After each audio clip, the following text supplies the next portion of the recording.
Injil Yohanes.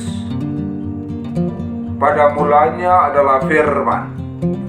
Firman itu bersama-sama dengan Allah, dan Firman itu adalah Allah. Ia pada mulanya bersama-sama dengan Allah. Segala sesuatu dijadikan oleh Dia, dan tanpa Dia tidak ada suatu pun yang telah jadi dari segala yang telah dijadikan. Dalam Dia ada hidup, dan hidup itu adalah terang manusia. Terang itu bercahaya dalam kegelapan, dan kegelapan itu tidak menguasainya. Datanglah seorang yang diutus Allah, namanya Yohanes. Ia datang sebagai saksi untuk memberi kesaksian tentang terang itu, supaya oleh Dia semua orang menjadi percaya. Ia bukan terang itu, tetapi Ia harus memberi kesaksian tentang terang itu. Terang yang sesungguhnya, yang menerangi setiap orang, sedang datang ke dunia. Ia telah ada di dalam dunia, dan dunia dijadikan olehnya, tetapi dunia tidak mengenalnya. Ia datang kepada milik kepunyaannya, tetapi orang-orang kepunyaannya tidak menerimanya. Tetapi semua yang menerimanya diberinya kuasa supaya menjadi anak-anak Allah, yaitu mereka yang percaya dalam namanya. Orang-orang yang diperanakan bukan dari darah atau dari daging, bukan pula secara jasmani oleh keinginan seorang laki-laki, melainkan dari Allah.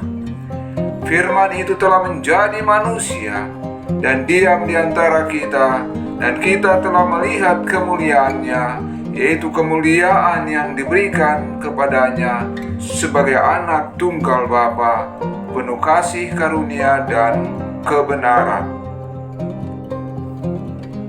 Pada keesokan harinya, Yohanes berdiri di situ pula dengan dua orang muridnya. Dan ketika ia melihat Yesus lewat, ia berkata, "Lihatlah, anak domba Allah." Kedua murid itu mendengar apa yang dikatakannya itu, lalu mereka pergi mengikuti Yesus. Tetapi Yesus menoleh ke belakang. Ia melihat bahwa mereka mengikuti Dia, lalu berkata kepada mereka, "Apakah yang kamu cari?" Kata mereka kepadanya, "Rabi, di manakah engkau tinggal?" Ia berkata kepada mereka, "Marilah, dan kamu akan melihatnya." Mereka pun datang dan melihat di mana ia tinggal, dan hari itu mereka tinggal bersama-sama dengan dia. Waktu itu kira-kira pukul 4. Salah seorang dari keduanya yang mendengar perkataan Yohanes lalu mengikuti Yesus adalah Andreas, saudara Simon Petrus. Andreas mula-mula bertemu dengan Simon, saudaranya, dan ia berkata kepadanya, "Kami telah menemukan Mesias." Ia membawanya kepada Yesus. Yesus memandang dia dan berkata, "Engkau Simon, anak Yohanes, engkau akan dinamakan Kefas." Pada keesokan harinya, Yesus memutuskan untuk berangkat ke Galilea. Ia bertemu dengan Filipus dan berkata kepadanya, "Ikutlah aku." Filipus bertemu dengan Nathanael dan berkata kepadanya, "Kami telah menemukan Dia yang disebut oleh Musa dalam kitab Taurat dan oleh para nabi, yaitu Yesus, anak Yusuf dari Nazaret."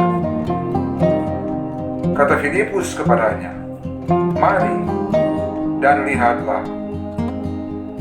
Yesus melihat Nathanael datang kepadanya lalu berkata tentang dia, "Lihat, inilah orang Israel sejati, tidak ada kepalsuan di dalamnya." Kata Nathanael kepadanya, "Bagaimana engkau mengenal aku?" Jawab Yesus kepadanya, "Sebelum Filipus memanggil engkau, aku telah melihat engkau di bawah pohon ara." Kata Natanael kepadanya, "Rabi, engkau anak Allah, engkau raja orang Israel." Yesus menjawab, katanya, "Karena aku berkata kepadamu, aku melihat engkau di bawah pohon ara, maka engkau percaya. Engkau akan melihat hal-hal yang lebih besar daripada itu." Lalu kata Yesus kepadanya, "Aku berkata kepadamu, sesungguhnya engkau akan melihat langit terbuka dan malaikat-malaikat Allah turun naik kepada Anak Manusia."